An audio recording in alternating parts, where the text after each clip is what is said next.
over a year, Rhea Ripley has held the World Heavyweight Championship. And on Monday Night Raw, Rhea had to come out and announce that she has to vacate the championship. This is a legitimate injury. She is not going to be able to compete, and it's not in storyline. The question mark is regarding her injury and how it was sustained. The reports going on right now that I've seen on like Wrestle Talk, for example, is saying that it is due to the backstage segment they did last week where Liv Morgan attacked Rhea backstage. And it seems like when she threw Rhea Ripley into the wall, that's where she sustained a shoulder injury or an arm injury. WWE is playing into this as best they can. They had Liv Morgan come out and kind of do her like stumbly walk towards Rhea Ripley and like kind of egging her on. So I guess now Liv Morgan is the full on heel. And of course, Rhea Ripley is getting cheered like nobody's business. Rhea's promo was great. You could tell that she was very, very upset during the whole thing. She didn't want to do it. She says that she's going to be out for several months. So we really don't know when she can come back, but we've seen other wrestlers come back super, super quick. As long as she comes back healthy and ready to go, that's all that matters, and come back when she's fully ready to do it. I guess having her vacate the title is honestly because they probably don't know how long she's going to be out for, how big of an injury this is. They just know that if it's going to be several months, they need to move forward with the belt without her and then have her come back. The only good thing is that, and I say good thing here, it's not good that anybody is injured. It's all terrible. Rhea is on one of the best runs in WWE in recent history. Having her vacate the title is awful. She made it through WrestleMania, which is great that she was able to do that show. But it's just like, it's really terrible that she's injured at all, or anybody gets injured. The good thing, I guess the positive that you can take out of all this, is that typically when somebody who is at the level of Rhea Ripley, who's like gone through 2 WrestleMania matches back-to-back years at WrestleMania 39 and 40, and really cementing herself as like main event superstar, having her get injured when she's at this level and basically getting that, she's at that point of momentum where like there's nothing stopping her. Now with an injury, she's gonna come back, and she's gonna come back as probably a massive babyface. She's already like a tweener. Like, everyone loves Rhea Ripley. People boo her, but they boo the character. They love her work and everything she does. So it's sad that she's gone. It's gonna leave a massive hole in the women's division, what they need. The upside, I guess the positive swing you can take on this, is that the draft hasn't happened yet. So they got this done. This all happened prior to the draft, which is in like 2 weeks. So with the shakeup, and we don't know how they're gonna do the vacated title, if it's gonna be a tournament, a fatal 4-way, gonna go through like multiple rounds and an eliminator or anything like that to get a new champion, and when that will be crowned. But Rhea will come back, and she'll come back bigger than ever and just grab her belt that she never lost. It's just really a bummer that it ends this reign now, but it will continue on a bigger story, I think, when she does inevitably come back, and hopefully in a short amount of time, like a couple of months.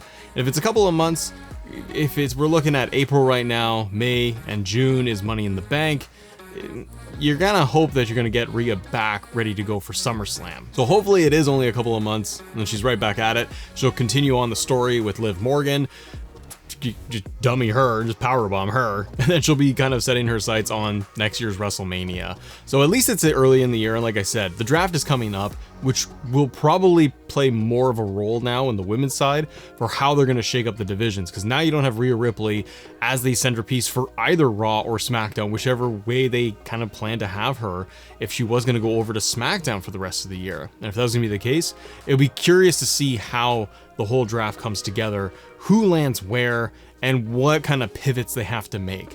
The other upside is that you've opened up a spot on the roster in the women's division for other people to try to get some momentum and elevate their game and try to break out a little bit more. And I wonder who those people could be, or if there are going to be any other major breakout stars. And also wonders if how it's going to impact things like Money in the Bank. And which female is kind of in line, who's the contender, who's kind of the main person they have eyeballing right now to win Money in the Bank. Would it be a Bianca Belair, Chelsea Green, if they're going to do a Zoe Stark or somebody else? A lot of questions are in there about where they could go with all of this. Hopefully just again, Rhea comes back and she's bigger and badder than ever. And the other question mark is going to have to do with Judgment Day. So because now Rhea is off, they might still draft her, to be honest, even though she's off for a few months. They could just say, if in a draft they're going to draft factions, and they draft all of Judgment Day, including Rhea Ripley, they might move her over to another brand. If say it's gonna go from Raw to SmackDown, or they're gonna leave her off. And if they leave her off, it's gonna make things very intriguing for Judgment Day overall with their whole storyline, because you have Damian Priest as the World Heavyweight Champion. Rest of Judgment Day, they lost the tag team titles, and with the draft, are they gonna split things up? Are they gonna move Damian Priest over to SmackDown and keep everybody else on Raw, vice versa, or are they gonna keep them all together? And then what if Rhea comes back and she's drafted to a different show? That's also going to prove interesting to see what direction they're going to go with her when she does return. And the big question mark is going to be, who wins the World Heavyweight Championship? And who's going to take that spot from Rhea Ripley for at least a couple of months? Is it going to be Liv Morgan? To be honest, I don't think it is. I don't think she's at that level to, I mean, if she was going to get into this feud with Rhea before she got injured, that's what they were setting up, and probably was going to be happening at Backlash.